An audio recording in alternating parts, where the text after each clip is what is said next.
안녕하세요 여러분, 냇물아 흘러흘러 이현주입니다. 이번 영상은 레미제라블 2권의 앞부분 내용 살펴보도록 하겠습니다. 자, 여기서는 1 워털루부터 4 고르보누오까지 살펴보게 될 겁니다. 1 워털루는 나폴레옹과 관련된 역사적 사실, 뒤에 이어질 레미제라블과 어떻게 연계되어 있는지를 살펴볼 예정입니다. 2 군함 오리용, 3 고인과 한 약속의 이행, 그리고 4 고르보누옥은 장발장과 코제트가 만나게 되는 이야기를 살펴볼 예정이에요. 워털루 전투는요, 나폴레옹의 최후의 전투입니다. 코르시카 출신이라는 거 다들 아시죠? 나중에 프랑스 군사학교에 입학하게 됩니다. 무차별 포격과 포병 전략으로 주목받게 돼요. 어떤 일정한 지점에 포병을 집중하는 것, 거기에 승리의 요결이 있었다. 그는 적장의 전략을 하나의 요새처럼 취급하고 그것을 돌파하기 위해 포격을 가했다. 그는 창탄으로서 적의 약점을 압도하고 대포로서 전국을 좌우했다. 그의 천재적인 재능은 포격이었다. 방진을 돌파하고 연대를 분쇄하고 전선을 무너뜨리고 집단을 깨뜨리고 분산시키는 것, 그에게는 모든 것이 거기에 있었다. 줄곧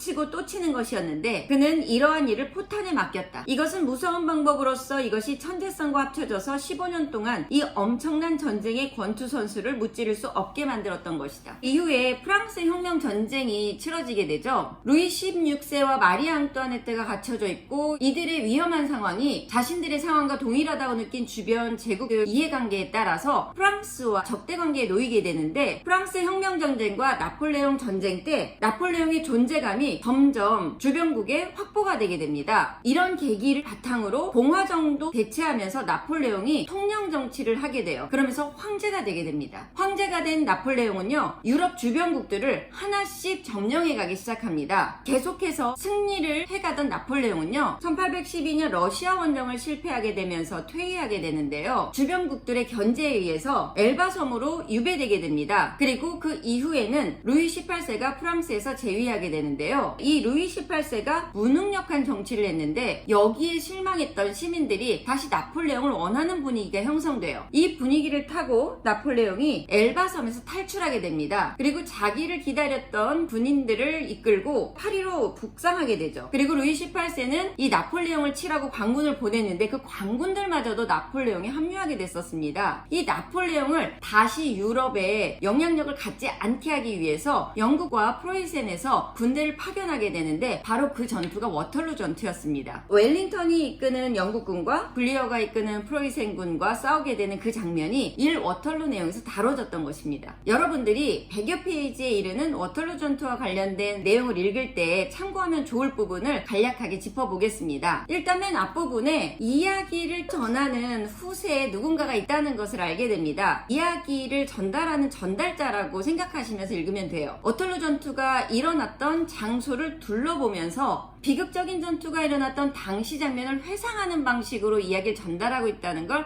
기억하시면서 읽으면 좋습니다. 또 우고몽 부분에서는 이 이야기 전달자가 장소를 이동하면서 당시의 처참한 전투 상황을 그려주거든요. 마치 지도를 그리듯이 머릿속에서 구도를 그리며 읽어보시면 좋을 것 같습니다. A라고 하는 부분이 있어요. 그 A는요, 전투가 일어났던 지형에 대한 묘사입니다. 레미제라블과 직접 연관된 내용이 나오기 때문에 좀 자세히 읽어볼 필요가 있어요. 여기 A에 가로를 지르는 이 선이 나중에 협곡이 되는 지형 부분이거든요. 이 가운데를 지르는 이 협곡과 관련된 내용은 뒤에 소개될 마리우스의 아버지 풍메르시가 테나르디에를 만나서 구해지는 장면과 연관됩니다. 갑자기 비참한 일이 일어났으니 영국군의 왼편, 프랑스군의 오른편에서 흉갑기병 종대의 선두가 무시무시하게 아우성을 치며 방앗공이가 서듯 앞발을 들며 섰다. 적의 방진과 대포를 섬멸하려고 질풍 같은 기세로 보원 꼭대기에 도달한 흉갑기병들이 자기들과 영국군 사이에 있는 하나의 구렁을, 하나의 구덩이를 보았던 것이다. 그것은 오행에 움푹 뺀 길이었다. 무시무시한 순간이었다. 뜻밖에도 협곡이 거기에 있었다. 말발구 마레에서 절벽을 이루고 양편 낭떠러지 사이에 두 길이나 되는 깊이로 입을 벌리고 그 속으로 둘째 줄은 첫째 줄을 밀어뜨리고 셋째 줄은 둘째 줄을 밀어뜨렸다. 굉장히 비참한 비참한 장면이 시작되는 부분입니다. 지금 그 협곡이 전혀 예상치 못했던 장소였는데 거기로 계속해서 사람과 말이 떨어져서 압사당하는 장면이에요. 이 장면은 몽생장 고원 부분의 내용과 연결되는데요. 흉갑기병들은 어디까지 갔던가 아무도 그것을 말할 수 없으리라. 다만 확실한 것은 전투 다음날 몽생장에 있는 마차 화물 무게 측정소에서 즉 니베, 주나프, 라윌프, 브리셀로 가는 도로가 교차하는 곳에서 흉갑기병 하나와 그의 말이 죽어있는 것이 발견되었다는 사실이다. 그 기병은 영국군 전선을 돌파했던 것이다. 그 시체를 들어올린 사람들 중 한 사람은 아직도 몽생장에 살고 있었다. 그는 드아즈라는 사람인데 당시 18살이었다. 이 장면은요, 1 워털루 맨 마지막 장면에 퐁메르시와 테나르디에의 대사로 조금 더 구체화된 모습으로 만날 수 있을 겁니다. 자, 그리고 또 하나 이 부분에선 작가의 가치관을 발견하는 재미로 읽어보시면 또 좋을 것 같습니다. 모든 것은 민중으로부터 시작된다라고 하는 작가의 의식이 나폴레옹과 웰링턴 장군에 대한 평가는 굉장히 야박한 반면 끝까지 버텼던 군인들에 대한 평가는 찬사로 이루어져 있습니다. 그것은 민중들에 대한 작가의 애정이 담겨져 있는 것으로 보시면 좋을 것 같습니다. 이 워털루 전투가 굉장히 길게 설명돼 있어요. 이 내용이 레미제라블 내용과 직접적으로 연관된 부분이 가장 마지막 부분에 대화로 제시된다고 했죠. 장교는 겨우 팔을 들어 그를 붙들었다. 당신은 내 목숨을 살렸소. 당신은 누구요? 배회자는 나지막한 목소리로 황급히 대답했다. 나도 당신처럼 프랑스군이었소. 당신과 헤어져야겠소. 나는 잡히면 총살을 당할 거요. 내가 당신 목숨을 살렸소. 이제 당신이 알아서 하시오. 당신 계급이 뭐요? 상사요. 이름이 뭐요? 테나르디에요. 그 이름을 잊지 않겠소. 장교는 말했다. 그리고 당신도 내 이름을 기억해 두시오. 내 이름은 퐁메르시오. 자, 이 장면의 대사를 잘 기억해 두세요. 뒤에 나올 인물들의 관계를 굉장히 복잡하게 만들 결정적인 단서가 되는 장면입니다. 장발장과 코제트가 만나는 내용입니다. 첫 번째, 장발장의 탈옥 과정이 나오는 군함 오리용 내용을 살펴보도록 하겠습니다. 앞부분은요, 장발장이 앞으로 코제트와 도주하면서 생활을 하게 되는데 그때 쓰게 될 돈의 행방을 알 수 있는 내용이 두 줄의 도깨비의 시를 읽을 수 있는 곳에 상세하게 나와 있습니다. 굉장히 신비로운 분위기로 내용이 전개되니까 흥미롭게 읽어보시면 좋을 것 같습니다. 그리고 장발장이 결정적으로 탈옥하게 되는 장면을 읽어보실 수 있게 될 텐데요. 1823년 11월 17일 어제 오리옹호에서 노역에 종사하던 한 죄수가 선원 한 명을 구조하고 돌아오다가 바다에 떨어져 익사했다. 시체는 발견되지 않았다. 시체는 해군 공장의 돌출부 말뚝들 아래로 들어간 것으로 추측된다. 그 사나이의 수감 번호는 9430호이고 이름은 장발장이다. 이게 그 이후에 나갔던 신문 기사예요. 실제로 장발장이 어마어마한 힘을 발휘해서 탈옥을 했고 발견되지 않았다고 나오잖아요. 그래서 많은 사람들은 죽었을 거라고 생각하지만 이 신문 내용을 그렇게 해석하지 않은 자베르가 등장하게 됩니다. 그리고 그 자베르에 의해서 계속 장발장이 추격당하게 되죠. 그러니까 이 내용 잘 기억해두면 좋을 것 같습니다. 이제 탈옥해서 코제트와 만나게 됩니다. 코제트와 만나게 되는 내용이 3. 고인과 한 약속의 이행이 나오거든요. 여기서 고인은 팡틴이겠죠. 이 내용 앞부분에서는 테나르디에 부부에게 고된 노동을 강요받는 코제트의 내용이 나오게 됩니다. 그리고 한밤중에 숲으로 물을 들어가는 장면이 나와요. 그때 코제트는 8살이었거든요. 너무 무서워서 물을 길어오다가 쏟아지는 것도 모르고 막 뛰어오는데 그 무거운 물을 들어주는 사람이 바로 장발장이었습니다. 사나이는 걸음을 멈추고 물통을 땅에 내려놓고 몸을 구부려 어린아이의 양쪽 어깨에 손을 놓고 어둠 속에서 그녀의 얼굴을 보려고 애썼다. 코제트의 여위고 가냘픈 얼굴이 하늘의 희번한 빛에 어렴풋이 드러나 보였다. 내 이름이 뭐냐? 코제트예요. 사나이는 마치 감전이라도 된 것 같았다. 실제로 장발장이 코제트를 찾아가는 길이었는데 여기서 만나게 된 거죠. 그래서